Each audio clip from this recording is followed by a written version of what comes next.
to my channel. I hope you're all good. If you didn't know, my name's Amy. I'm in my second year of law school. I go to the University of Strathclyde and I love it. So today I thought it would be a fun video. So I get questions all the time about just like general stuff to do with like how I applied, the classes and stuff I took and all of that kind of stuff. Do you know, like just the general information of how I got into law.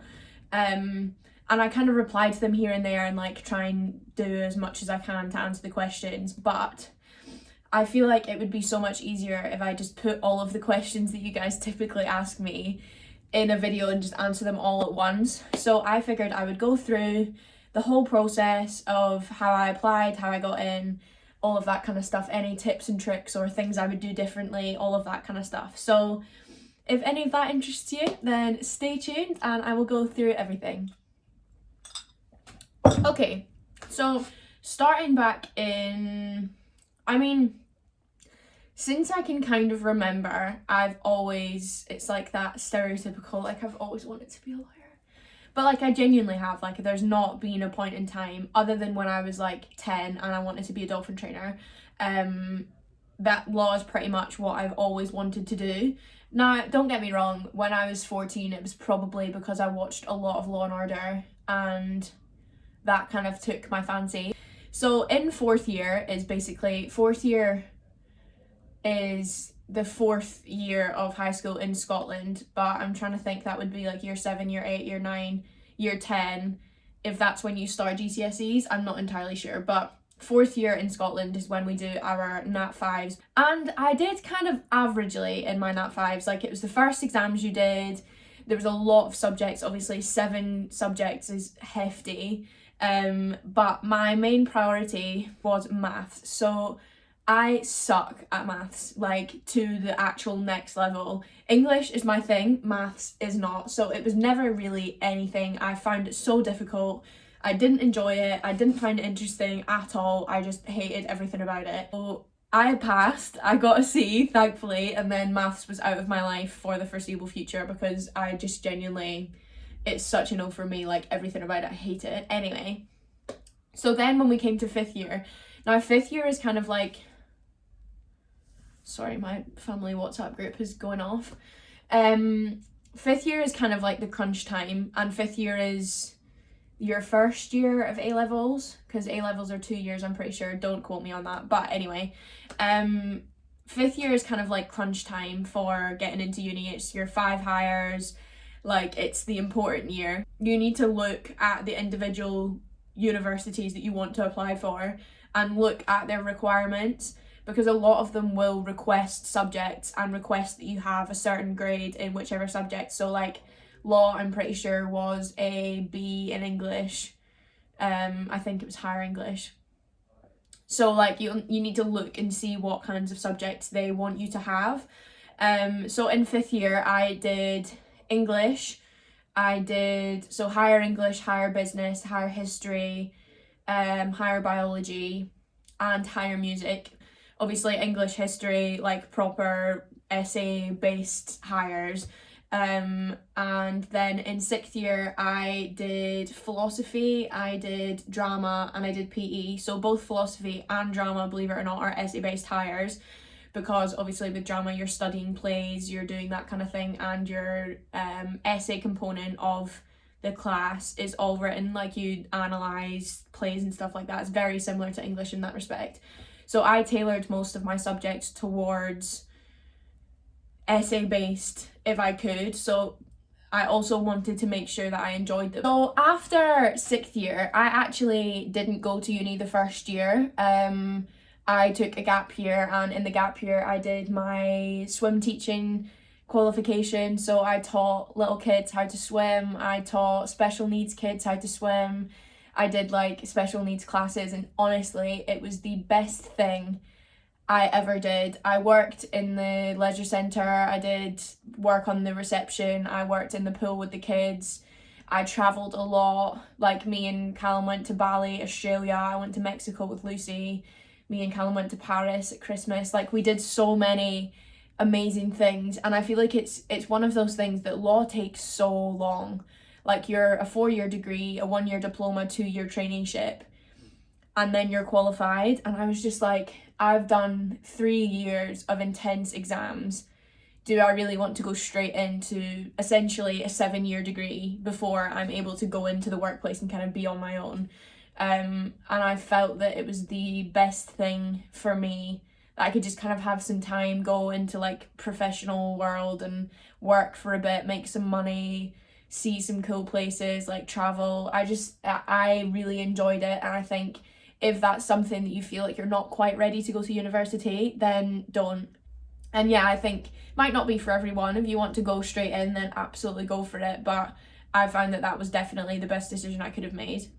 Now, in terms of the actual application, now I am not an expert. I am not on the admissions boards. So this is just my personal experience of how I applied and the kind of feedback and stuff that I got. But again, do your own research, make sure that everything that you are doing is correct, and obviously consult external people if you need to. I am not an expert. So, your UCAS application, you have to choose 5 options. Now, I live in Scotland, as you will probably know. In Scotland, education, like university education, is free. So, in my head, unless I was going to Oxford or Cambridge or something, there was absolutely no way in hell I was going to get myself into that much debt just to go to a university in England, when all of the universities in Scotland are free. So all of my options were in Scotland. But for Glasgow, and I think Edinburgh, I don't even know if I did apply to Edinburgh, you know. Anyway, you had to sit an LNAT, which is, it's called the LNAT. It's basically a form of psychometric testing. Now, I think a lot of the universities in England, you have to sit this test, and essentially evaluates your like problem solving and like your deductive skills and whatever. So in the, I don't know if they've changed the setup, but when I did it, you basically get a period of time and you have to go through all of these like chunks of text and answer questions about them. It's essentially like a close reading. I don't know if they call it close reading in English, but if you're in Scotland, it's basically like a close reading that you do in English. You get a piece of text, you read it, you answer questions on it. So you do maybe like 30 of them and answer questions on all these different texts. It is tough, because by the end of it, you're reading all these things that are like, I remember one of the texts that I read was on like Russian soil, and I was sitting there like, what even is this? So it is difficult to kind of keep yourself engaged, but I think that's the point.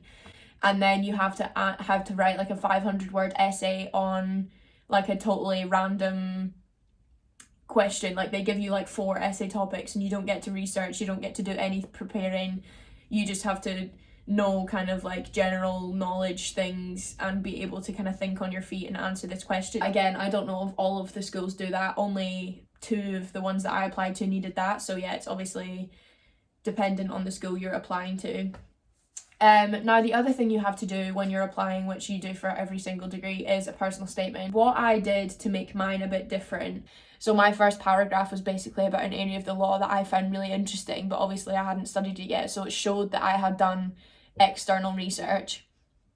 So that's just a little like top tip. Try and incorporate things that other people might not necessarily incorporate. Had quite a lot of is work experience, just from like family, friends and contacts and stuff like that. Now, none of my actual family work in the law area, but my mum and dad knew like their old friends and stuff like that, and like some other contacts and stuff that we had. So definitely, if you can get your hands on some work experience, it's not necessary, I don't think, but it's one of those other things that would just kind of give you an insight into what you're getting yourself in for.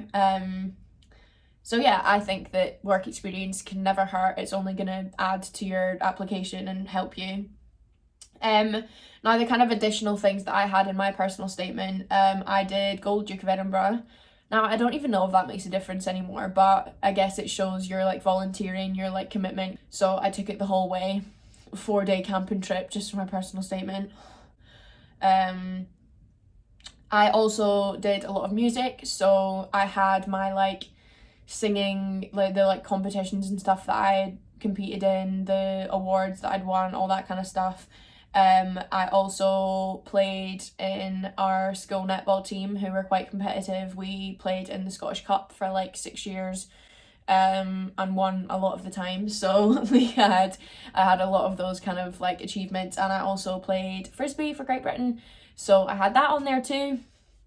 But yeah, just try and do as many like additional things that you can do to kind of beef up your personal statement and make it as interesting as it possibly can be for the person reading it. Overall, if there's any other questions you guys have, then definitely let me know. But I think the key thing to take away from it is just to obviously do the essential subjects you need to do, but do subjects that you enjoy, because at the end of the day, you're the one who has to sit through them and you're the one who has to pass them. So yeah, do as well as you can, work as hard as you can while you're at school, and it'll make it a lot easier for you, especially in the later years. But yeah, I think that is everything I have to tell you about.